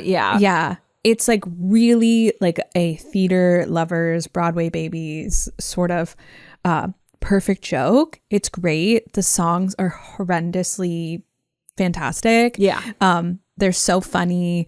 But it's so good. But the part of it that we all kind of agreed on Patreon is that like, who are these people? Why is the musical why is Kirk not a part of the musical? Why is the Town Troubadour not a part of the musical? Why is Patty not a part of the musical? It's like, these aren't people that we care about. Hep Alien. We don't care about Violet or Carl. At all. Like, these are not as an people audience, if you're a Broadway baby, care about the lore of the actors who play Violet and Carl. It's really fun. But this does not fit into the world. This doesn't fit into the people we know. It's like a 10-minute hee hee ha ha that like we did hee hee and ha ha at. But we did. It just doesn't feel like it fits. You Are Me in Pants is pure poetry. You Are Me in a Dress, which I've tried on. There's so many things that I laugh at, but it just is like really not a part of this world. I don't care about them. I wish it would have been someone that I did care about. I would have loved for Gil to be a part of it in some way. You know, Gil coming out as the Hamilton-esque rapper. I would have died. There were ways to incorporate the town into it, and I just think it was a missed opportunity to move the story forward. No, I'm with you. Because I would have loved everyone working on it, like it being a town project and like the drama coming from the musical. I also wish it would have been in spring, the spring musical. But I will say on one of my faves is a Spring International Food Festival. I loved it. She called it Stars Hollow Epcot. I said the Epcot Stars Hollow collab. It was perfect. And I love that they revived the Bit of Basket. So like I appreciated that they did that in spring, but I totally understand that like a spring musical feels like such a vibe for Stars Hollow. Yeah, I just wish it had felt more like Fiddler on the Roof did. Oh, yeah. Wait, on that note, I would have loved to see Crazy Carrie Duncan. I know. I'm saying, like, there's so many other people that they could have brought back for this that like just would have been perfect. Like, Yeah. I feel like Liz would have been a part of it. She would have been doing the accessories. Yeah, She'd have or been playing the costume department. tambourines, something. Bring Joel back. Yeah, bring Joel back. Yeah, Love. I really loved that we got a film by Kirk Part 2. I really loved that whole scene with them. 100%. It was hilarious. Yes, perfect. Wait, the scene in the movie theater, one of my favorites. We were laughing so hard when we thought Andrew that was pulls so out funny. a cake with candles on it, and then over here, Maury and Babette are grilling, fully barbecuing. Love As Kirk is giving so an announcement about no outside food. It's very funny. So that's really on my list of like general things that, the other thing that I really loved was the spring town meeting. Yes. Because, we go in, I really break it down. It's because it's your birthday party. It's my birthday party. It's so, we've got the cast of characters. We've got Tom the Contractor. It's perfect. And that's it. That's all we need. That's all I needed, honestly. But I broke a lot of this down, especially in spring and summer, because there are so many references back to episodes that Dan Palladino wrote. Yeah, because Dan wrote those. Yeah. And the town meeting in spring feels so much like the ins and outs of ends. And that's town meeting. And there are also like some references that feel very A Tale of Pose and Fire. Like it's so good, and it felt he's good at writing a town meeting. He loves a callback, that Dan. And he loves a callback. And so the spring town meeting, the arguing between Bootsy and Luke, I was like, I'm here. I'm in heaven. Yeah, this is everything I've ever wanted. Talk about his turkey burgers. Yeah. Yeah. Just tell him his turkey burgers are very dry. Tell him.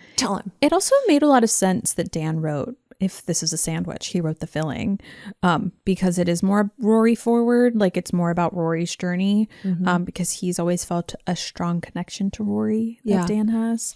And Amy, so I did like that. Implements a lot of herself into Lorelai. So that makes sense. Yeah. Loved it. The other part that I did like, one other thing I did like, which we already covered, was I liked them going to Chilton. I thought that was yes, me too. I also wrote that. I loved them going to Chilton. Regardless of our feelings of like what they could have included, I like where we went. I do too. I really, really loved Spring Part 1. I loved it. You did. You loved Spring Part 1. I thought it was so good. I think because I had low expectations, because I knew we were going to therapy, and I was like, I don't know. And I loved it. Between the town meeting, between going back to Chilton, I just was like, this rules. This is great. Yeah. Yeah. Spring has sprung. Spring has sprung. All right, talk to me about the things that were your least faves. Oh, okay. How much longer can we talk on this episode? The worst. Them at the pool. Why did we have to include the pool scene? We could have cut that completely and given Lane a real storyline because there was genuinely nothing at the pool that was moving things forward. The only caveat I will give to that, it is the only reference to Lorelai and Wild before she says, I'm going to do Wild, because she's reading Wild. And I really wish that if we were going to make that such an important storyline for Lorelai, that we had breadcrumbed that a lot better, because all we get from the only thing that feels important at the pool scene is her reading Wild. Otherwise, it's just body shaming central, and absolutely no reason to include that and to shame the man Pat, who they give a nickname that we don't even want to repeat here. We should not be talking about people's bodies like this, because it made me ultra uncomfortable that Lorelai's best friend, a plus size woman. Yep. And it's like, what have you been thinking about your best friend this whole time? Yeah. And it just made me, I don't like the joke. I didn't like it in 2016. We had moved well past that. I felt like at that point we know better how to respect people in the way that we communicate about them in media. Yeah. And I didn't like it. I didn't like it one bit. At all. Not big fans of that. That was really icky and gross. Like, the biggest surprise from us this summer was finding out that we could have cut the pool scenes but kept the musical. Yes. That was a big surprise for us. But yeah, cut the pool. Speaking of pool, cut the Paul. Cut the Paul. Yeah. Literally useless. Every inclusion of Paul, if we would have just picked it up and thrown it out, wouldn't even known it happened. It kind of ruined the last couple moments of It did, because he breaks up with her via text. text while they're sitting at the gazebo. I was like, this because is... of their schedules. What? Yeah. No. And it's not funny. It also makes Rory worse because not only is she having an affair or like aiding in an affair because Logan has a fiance, she also has a boyfriend. Yeah. And then she also sleeps with a Wookiee. Yeah, for sure. For sure. It just makes me like her even less, and it just makes everyone seem really rude and careless. Yeah. For no reason. Yeah. The first thing I wrote down here was Rory. Period. And then I wrote okay. Rory's and Logan's affair, Rory's cell phones, Rory's conversation with Sandy Says. Oh, I didn't mind Rory's cell phones as much as the rest of it. That one was pretty far down on the things with Rory. Yeah, just like, yeah, I don't know. I just felt like there were a lot of Rory moments that had me like, what are we doing here? Being a serial cheater, her flying back and forth to London like it literally was Hartford. That was also a plot hole. I don't know that was a plot hole as much as like maybe Rory literally did go to London like that. Was she just always jet lagged? I don't know. Maybe that's why she was so cranky. She was just Maybe that's tired. why she was acting so weird. She was just tired. She's just sleepy. That would make sense. Does that make you a serial cheater though? To be jet lagged? It doesn't. I think so. No. Many people have been jet lagged and never cheated. Yeah. So also her boxes being everywhere. I wish she had just brought them to one place. I understood that they wanted it as a plot device to get her from point A to point B, but we didn't. But they're smarter than that. They are way smarter than that. Yeah. Also, that is how we decided that her and Jess weren't as close as we wanted them to be because he didn't have one of her boxes. That really is the mark of a Rory Gilmore friend. That's fair. If you got a box. Honestly, congratulations to Jess for not receiving a box. But you know who did? Logan. Girly pop. Your boxes are not only spread out across states, they're spread out across countries. Yeah. This is a bad use of a box. Yeah. Not great. This is not how you should be using the mail system. No, surely not. Bad. I put Yucko. We all know who Yucko is. Yeah, Yucko. I didn't want to write his real name. I understand. Yucko Loser Yucko Huntsberger, excuse me. Yeah, make sure you say it in the right order. I know. It's really going to lose this meeting. The L really is what gets it. Is that I was just so disappointed. He is like, and here's the thing. I am still Team Logan. I'm still Team Logan to my core. If they did another revival and that man wasn't in it in any way, would be furious. Yeah. Like I'm very much on board with the idea that like the Chris scene, which I did forget to mention in my favorites. I loved the Chris scene. Yes. So good. I 100% see the parallel that Rory is drawing, that we're in retrospect, that you really only get rewatching, that she's talking to him about her pregnancy and what she wants to do with it and read Logan. Totally see that. I'm gonna wash all of that away and be a 1 through 6 girly. And 5 and 6 Logan, Team Logan forever. Revival Logan, Yucko man forever. Yeah, for sure. So disappointed. But can I tell you, very believable. Unfortunately. Extremely believable that this man would be a coward with no backbone. The beauty of it is that the line that he is most known for is people can live 100 years without really living for a minute. You climb up here with me. It's one less minute you haven't lived. It's your choice, Ace. And this man lets everyone else make his choices for him. Yeah. Gorgeous, tragic character. Yeah, moment. Of course. And that, paralleling him up against Chris, who calls his office the cave because he caved. Because he caved. And like, I never believed for a moment in season 7 that he would have left his father's company. Though, in that moment, also made him the Yucko Loser coward because he was leaving everyone else to cover up his messes. But in this moment, worst is Mr. Loser Yucko Huntsberger. Sorry, girlies who have needed me to be your Team Logan voice. I still am, but not not right now. Not here. Worst of the revival. Totally. I put justice for Paris and Doyle. Justice for Paris and Doyle. And justice for Lane Kim. Justice for Lane Kim in general. We could have cut the whole pool scene and given her some real substance to work with. Yeah. But with Paris and Doyle, that's just evil.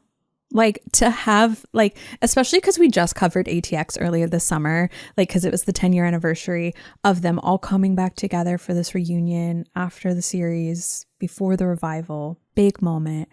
And Danny Strong and Liza Weil were like, Paris and Doyle forever. And she had him get divorced. Crazy. What? I know. Sad. I really didn't like it. Big sad. We kind of talked about this earlier, but Claudia, the therapist, I would have preferred Jan from The Office. Speaking of characters I missed. I know, Carolyn. Would have loved for Carolyn. For those in the know. Yeah, would have loved for Carolyn to be the therapist. But I get that it's a conflict of interest. She knows Emily personally. But I don't know. Like, barely. I think it would have been a really cool house. cameo to have her be like, hi, Lenny. I love Melora Hardin. Oh, my queen. She would have been great. Like, she would have been excellent. Like, she would have been such a good get. So 100%. But whatever, for sure. We leave it. Yeah. Another one is the Luke and Lorelai, which we talked about in Plot Holes, but one of my least favorite sort of storylines was their fertility journey. The surrogate situation. Do they want kids? They don't want kids. Because it kind of just like popped up in winter. Ended at the end of winter. We never hear about it again. Never hear about it ever again. Well, except for one time when Luke's like, you wanted me to have sex with all those women. And she's like, you don't understand what surrogacy is. Yeah. Yeah.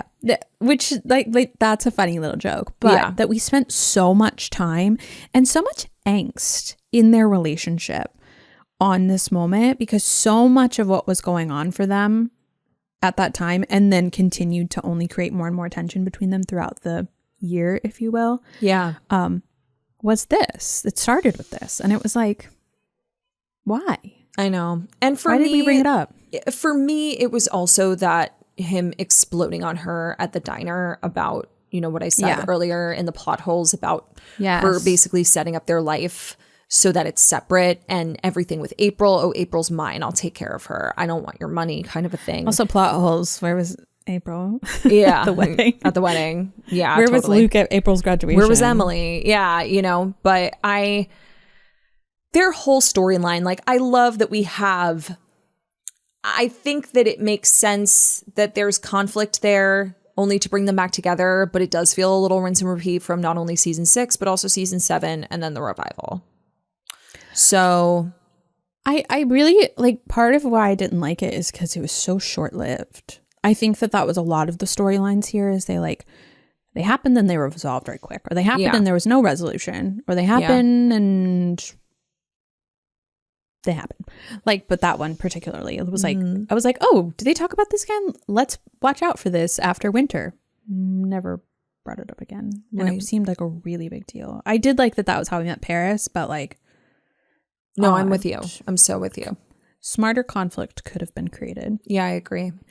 And in that same way, Wild. Yeah. I understand her need. Like, it does feel hilarious that, like, Lorelai Gilmore, of all people, who's famously not a camping person, would be like, I'm going to do Wild. And I loved, despite the fact that I was really mad at him from the scene prior between the two of them, the end of summer when they're going back and forth about her and Luke in the kitchen about what loved it. Wild everything requires that could go wrong. Of her. Yeah. I was dying. I thought it was so funny. Well, the bookends of that with Scott Patterson, some of his best work. So like it's the end of summer and like everything he's explaining to her about what the outdoors are going to be. And then when she comes back and the monologue that he delivers about how he would literally do anything to keep her, like both of those, he was like, I was confused because there wasn't a festival or a Hello Kitty booth. Like amazing. Loved that. Yeah.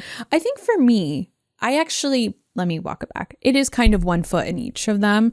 I didn't dislike Wild. And I think in part because like Wilde is, of course, like she did this like through her grief, like she'll strayed, like the reason that she went out there is like, I mean, very different from where Lorelai is, but it had a lot to do with grief. And because like I believe she was also an alcoholic. Like the path that brought her there was very different than the path that brought Lorelai there.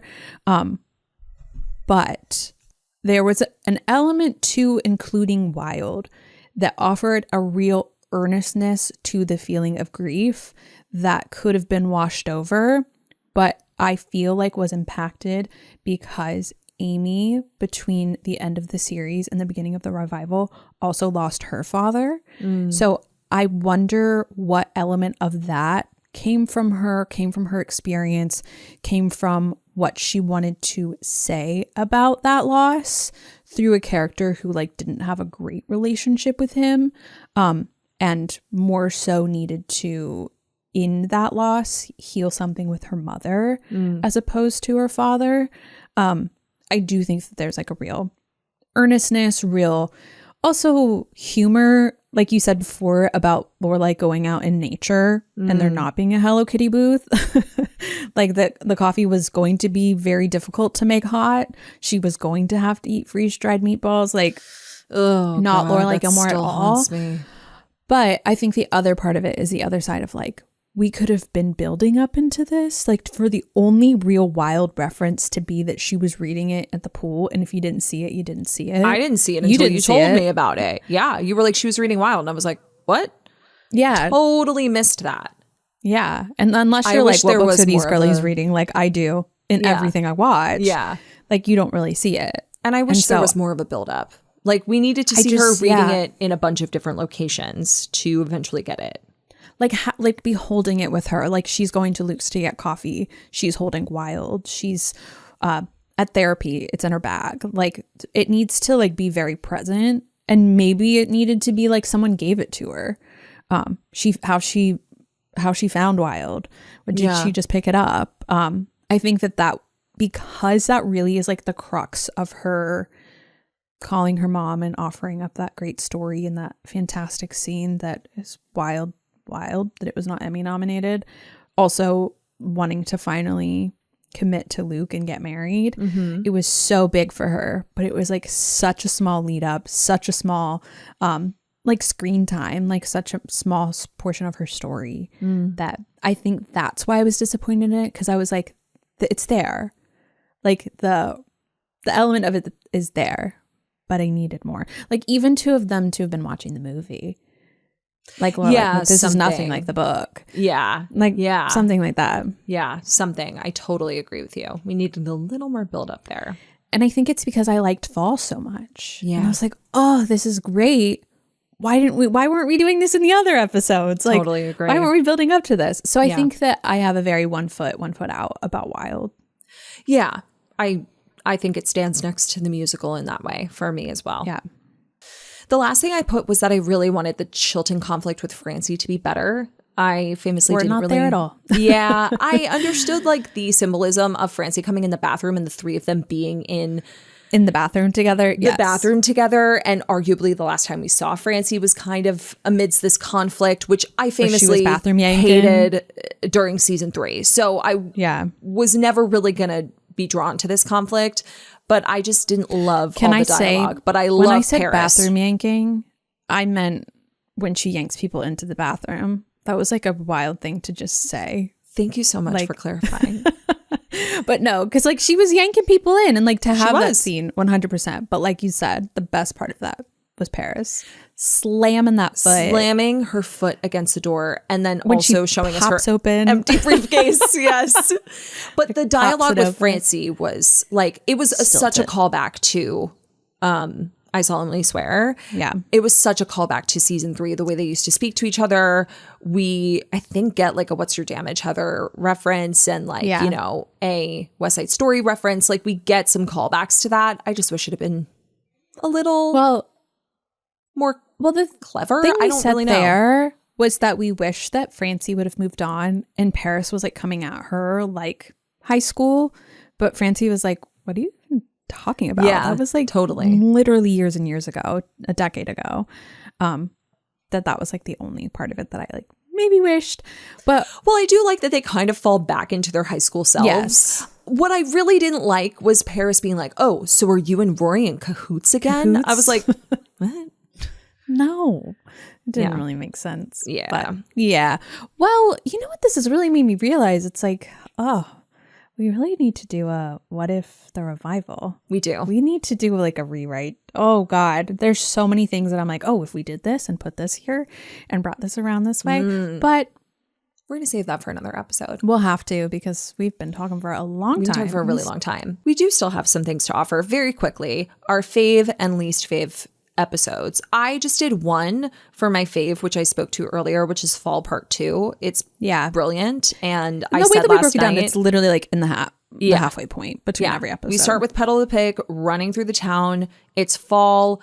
I love how everybody's stories are wrapped up is not really the word I want to use, but just kind of fleshed out in Fall Part 2 and brought to some sort of resolution. I just arguably think it's the best.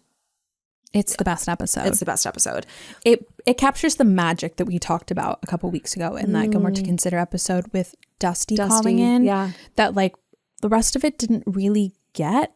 That this is when we were recapping it, we were like, this is what the whole revival should have been. Yeah. Just this half. Just this 50 minutes where it feels like the lighting is right, because of course the lighting changes like per season. Very cold in winter, but by fall it is that golden yellow light that we love. The characters that we love are there. We are reaching a conclusion, maybe not closure, but like a conclusion to everyone's storyline that I really love. And controversially, I love the last 4 words. I love the last scene. So yeah, it's a excellent, beautiful cliffhanger. So and for like, me, maybe it took 9 years to get there, but I love it. I agree too. The least for me, and again, I spoke to this a little bit earlier, was Spring Part 2 and Summer Part 2. I didn't love the second halves of either of them. I preferred the first halves of both of them. I really liked Spring Part 1. Yeah. Summer Part 1 was overshadowed by the pool scenes. I really didn't like that. But outside of that, I enjoyed myself. Yeah. But the second halves fell flat for me, despite really enjoying the first halves. Because with Spring Part 1, I felt like it was so town oriented. And as we've spoken to a lot on this show, the town and the townies themselves are the heartbeat of Gilmore Girls, in addition to, of course, the Gilmore Girls themselves. And so having that back was really important. And we got a lot of that in Summer Part 1 as well, with the camaraderie of the musical, the town meeting. I didn't love the town meeting so much. The big floppy underpants part really was like boy humor for me. But anyway, I really enjoyed the first parts, but the second parts fell flat. Whereas with winter and fall, though I preferred fall a little bit more, I still felt like both parts of the episode were rounded out. Yeah, I agree. What was your least? Well, I like just kind of ranked them all. I put Fall Part 2, of course, Winter Part 1, Fall Part 1, Winter Part 2 is kind of say like the same. The top 4. Actually, and for Winter Part 2, I would probably put Spring Part 1 above that. Part 1. For me. And then I just put spring and summer. Like I just put summer as the last one, just because I liked Spring Part 2 enough, but summer just there's just too much of it that I just like couldn't get on board with, despite the fact that is where the musical is. I will say also that like spring and summer, spring more so is, but summer's not really a Gilmore Girls kind of season. You know, not. It's a really hard season to write, capturing that magic. I do think they tried with the musical. Yeah, they could have, but I think that we'll expand more on that in our What If A Year in the Life episode later this year. Yeah. So you're right. It was the town element of it that really made Spring 1. And I think they could have brought that to summer as well. But yeah, we'll let it lie, because we have a lot of what ifs to what if about. Before we part, do you want to share our official season rankings now that we've made it through the entire series together? 100%. I thought about this a lot earlier. Yeah. I would like to hear. We've been waiting for this. This has been It's not a big deal. I know. So for my personal ranking, which I slightly changed. This is not just me entering in the revival into the one that I gave at the end of season 7 recap. I moved one of the seasons, and I think it's because of the rewatch club. One moved up just a little bit. I had a feeling it would. And it really has the rewatch club to thank, because at the time of recording this, we just finished season 1 of the rewatch club. The season 1 being like Gilmore Girls season 1. They're not seasons of the rewatch club. And that definitely impacted it. Yeah, for sure. But personal, this is just personal. My top is season 5. And then season 4, season 6, season 2, season 1, season 3. It was after season 3 previously. Revival. A big space. And then season 7. I get that. Okay, for me, personal has also shifted a bit. Season 2 is at the top. Then season 1, season 3, season 4, 5, 6 goes all in a row. It goes 2, 1, 3, 4, 5, 6. A Year in the Life, big space. 7. I just thought the storytelling, despite like how we kind of picked it apart just now, I still think that the storytelling was a lot stronger than season 7. Way stronger. It at least was a bit more of a layer cake than the sheet cake of season 7. Oh, yeah. I mean, they could have layered it more. They could have. But yeah, I agree. It's no season 2, but it was Correct. Definitely better than 7. No one can convince me otherwise. I know there are a lot of people who like 7 better than the revival. And I commend you for making such a decision. Yeah, as do I. But it's not. No sparkly heart. Yeah, no sparkly heart from us. Yeah. Tell me how you feel about your storytelling. Shall I go first? Please you go want first. Me to go first. Yes. Okay. First storyline, season 5, season 4, season 2, season 3 and 6 are tied. I still, even having gone through the rewatch club, still feel like 1 is the weakest compared to 3 and 6. So that did stay the same. A big space.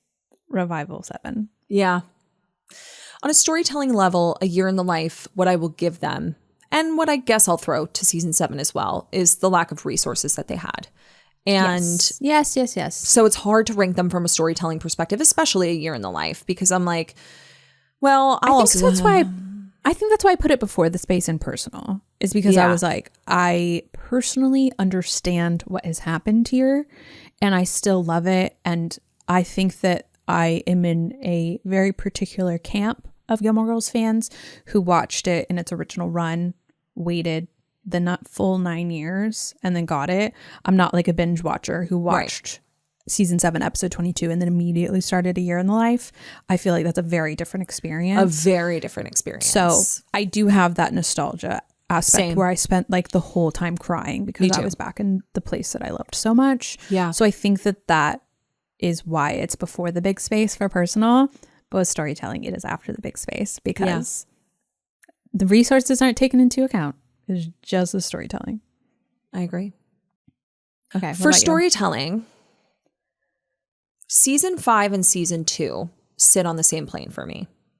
I think they are both beautifully orchestrated in very different ways. I cannot wait to rewatch them for the rewatch club. And we're about to start season 2. I'm so excited. I know. And then for me, it goes 4, 6. 6 and 1 for me are actually on the same plane.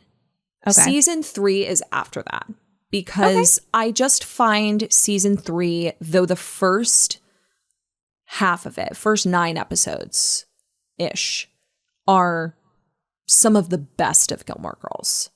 Well, with the exception of a couple of them in there. But like a good amount of them. It's that trio. It's that trio, but it's also of like some of the best episodes. But Haunted Leg and Lazy Hazy Crazy Days of Summer, incredible. Yeah. But like App Anxiety, Take the Deviled Eggs. Take the Deviled Eggs is okay. Yeah. Well, Take the Deviled Eggs has the town loner. So. It does. It's pretty good. But it's really the trio. It is. Dance Marathon. After that, we get, A Tale of Pose and Fire, Happy Birthday Baby. We get Dear Emily and Richard. And then, of course, Say Goodnight, Gracie, and Those Are Strings, Pinocchio. We get some really, really good episodes towards the end, but it's not enough for me to feel like the storytelling as a whole, as a series, was consistent strong enough. Episodes. Yeah. Strong episodes. And after watching season 1, I actually do think that it's stronger storytelling because it's a lot of foundation. They had a lot that they were about to work with. So yeah. And as we watched season 6, admittedly, I was kind of like, you guys, this is like the storytelling is good, but I do think it's the really storyline is stronger. Episodically, it's weaker. Yeah. So those all kind of float. I could probably interchange a lot of them, but for now, that's cool. Honestly, there's no reason to have something so solid as a ranking of the Gilmore Girls season that you can't change it tomorrow. You're so right. Yeah, you're so right. Like literally, like some of us need to recognize this is all fictional, and all of our opinions on this about this fictional thing can change at any given moment, and it has never been that serious. It has never. It's never been that serious, and so. And this has been a PSA. And this is a PSA. We talk about a fictional thing like it's real. And we all, including the two of us, sometimes need to step back and be like, whoa, this isn't real.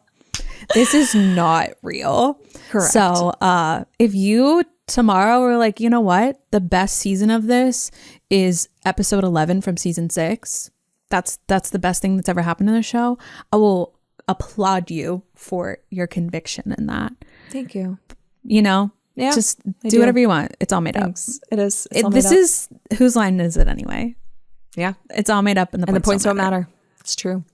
There's no. So then, of course, it goes a year in the life, and then 7. Where's your space? No space. I don't think there's a space. Oh, not a really big space. I know you did.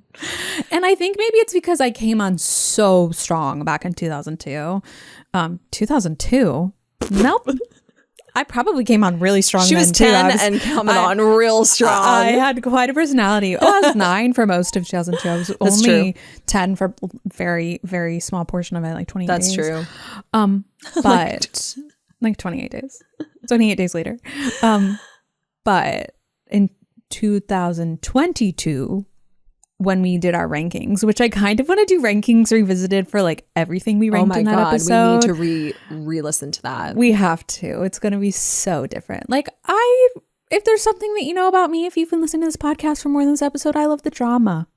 I bring the drama. I'm here for the drama. Yeah. And maybe I'm the drama. Maybe sometimes it's me. Am I the drama? Am I the drama? It's me. Hi. I'm the drama. It's me. Yeah. So, yeah. And maybe it was a wild ride coming from there. But yeah, I'm happy to have taken the ride. Me too. And I can't believe it's over. I can't believe Gilmore Girls has been revisited by the two of us in its entirety. It's true. Now, before we go, I know that we said that we were going to give a more certain coffee count after revisiting season 1 because we can't remember where we started counting cups of coffee, but I wanted to at least give a number that's kind of an unofficial count. Yes, once we'll at the beginning of the next episode, we will give like the official, this is how many cups of coffee Lorelai and Rory drank. But for now, the count that we have what was the revival count? The revival count was 16 cups of coffee. It was shockingly low because 8 of those were in the first episode. Yeah, like they like really were like, these girls like coffee, and then they just talked about coffee the rest of the series. Yeah, it was the such rest a of tease. The limited series, if you will. But I guess 20, Tara guessed 29. We both lost. We did. Tara was the bigger loser. I was the bigger loser. Yeah, it's true. The biggest loser, if you will. Yeah. But the unofficial coffee count for the entire series plus a year in the life is 432 cups of coffee consumed by Lorelai and Rory throughout the series. How those girlies don't have tummy problems? They probably do. Me. They have to. They have to have tummy when problems. They come back for the ultimate Christmas special that Lauren Graham was speculating about, that was not certain at all, but is going to be, because once Amy hears something from Lauren that she's going to be so down for it. Those girlies are going to have to skip dessert because their tummies are going to be hurting. Totally. Fully. I'm calling it now. Fully. 100%, which it's a bummer. But no, we'll give you like the full count, but like that's just the preliminary without like the first couple of episodes of season 1.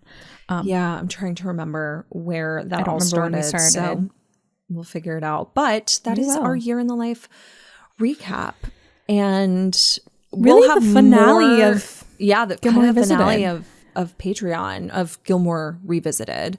But we will do a what if and a bit of a GTC later this year when we reach the anniversary, because fun fact, this year, the anniversary of A Year in the Life airing is the same distance away from when it aired to when Gilmore Girls ended and the revival came out. So 9 years. So it's like 9 years from season 7 to the revival and 9 years from the revival to now. Yeah. Which feels fun. Feels cool. I know. It's very cool. Yeah. So we'll talk about that later this year in November, of course, because I'm sure all of you remember waiting patiently or most of you who were there when it came out in 2016 and we're waiting for it. We're just sitting there. Some of us were wearing Lorelai and Rory and Paris and Suki and Lane and Emily shirts. And some of us waiting found our patiently jammies on our iPad mini. But just waiting for it to come out. But yeah, thanks for being with us for all of Gilmore Revisited if you were there from the beginning. But if you do want to go back and hear the most detailed thoughts that you could of all seasons of Gilmore Girls, it's still there for you. If you want to feel like you're binge watching Gilmore Girls with your friends, join the Rewatch Club. We're having It's going to be a lot of fun. A fantastic time. Yeah. But it starts next week, next Friday. But what also starts next week, fall. Yes. And speaking of revisiting some of our episodes or some of our opinions and our rankings like we want to at another time, we're going to be revisiting how to have a Gilmore Girls fall. And we'll have more to say on that in the next episode.